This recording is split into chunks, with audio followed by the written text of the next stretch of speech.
There's a leader of an organization, let's call him Joe. And Joe walks into his office and it's at the end of the day and he's walking towards his car in the parking lot. And Joe sees a piece of garbage, let's call it a buffalo. Fitting, right?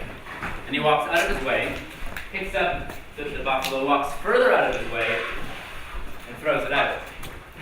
And his colleague, Gary, happens to see this and is fascinated by this behavior. Walks over to Joe in the parking lot and says, Joe, I gotta ask it.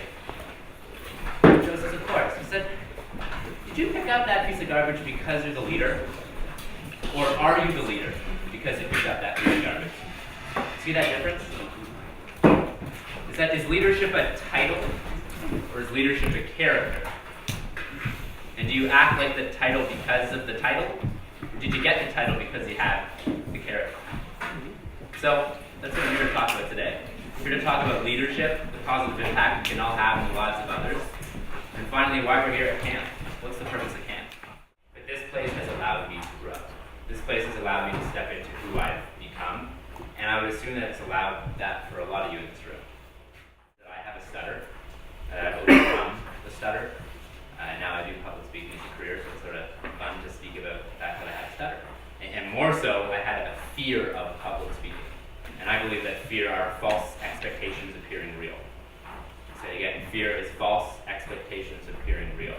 Our own fears are self-limiting behaviors. We create a glass ceiling for us that we believe that we can't get beyond. In grade 2, and this is at the time I was about 11 years old, and that's my wonderful, beautiful mother, we realized that I had a bit of an issue. I couldn't get some words out. We went to a speech therapist, and she gave us a clicker. She said, count the amount of times in a day that you stutter. I think this is a strategy. I couldn't have an intelligent enough conversation with her. I think the strategy was I would become more cognizant, more aware of how many times I was stuttering, and perhaps I would slow down. The other thing, maybe, was that I would notice, hey, Tuesday I stuttered 17 times, and Wednesday I only stuttered 7, and Thursday it was 3. Hey, I can graph this and see that there's a trend here. That didn't quite happen. It didn't happen because it wasn't so cool in grade 2 walking around with a clicker, being like, what are you doing? I'm the recess bouncer. Or I'm counting my stutters, not the coolest thing to talk about. The other thing, and there's a little more context here, I was actually counting the wrong behavior. I was fine. The stutter wasn't king speechy, like I could speak, but I was limiting myself. I wasn't allowing myself to put myself out there, raise my hand in class and speak, or even feel comfortable speaking in front of friends or with a lot of people, so it was holding me back. And then in French class, in grade 6, I remember this moment perfectly. I was sitting in the 4th row of 5, and we were going zigzagging through the class reading a French passage. And when I got to the 3rd row right in front of me, like my heart, I could feel it pump out. I was scared, I was nervous, I was anxious. I've since learned that anxiety is excitement without breathing. So anxiety is just energy. It's nervous energy if we don't control it.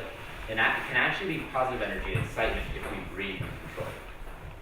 As it loops around and it got to me about 4 people down, it's 15 minutes away from me about to speak, and I'm looking through the passage going, all right, what are the words that I'm going to have trouble with?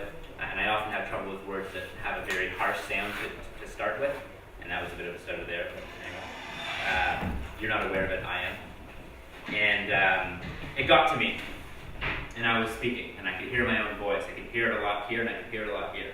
And my voice was shaking, and I finally got to that word, très. I said it now. I couldn't say that. Très bien. Très is like the 3rd word you learn in French. And I couldn't say it. It's a harsh word, but I couldn't say it. It's at the tip of my tongue. It's like those Chinese, what do you call those things when you try to push your finger thrusts? Thank you. And the harder you try to pull, the harder it is to actually get your fingers out. And I was forcing this word out like there was no tomorrow.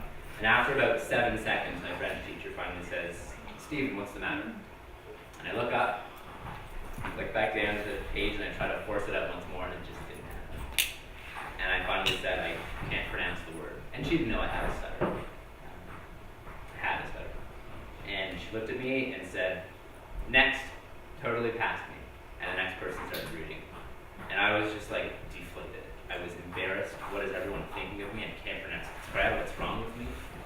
still have a stutter now, but I've put myself out there. I've taken positive risks. I've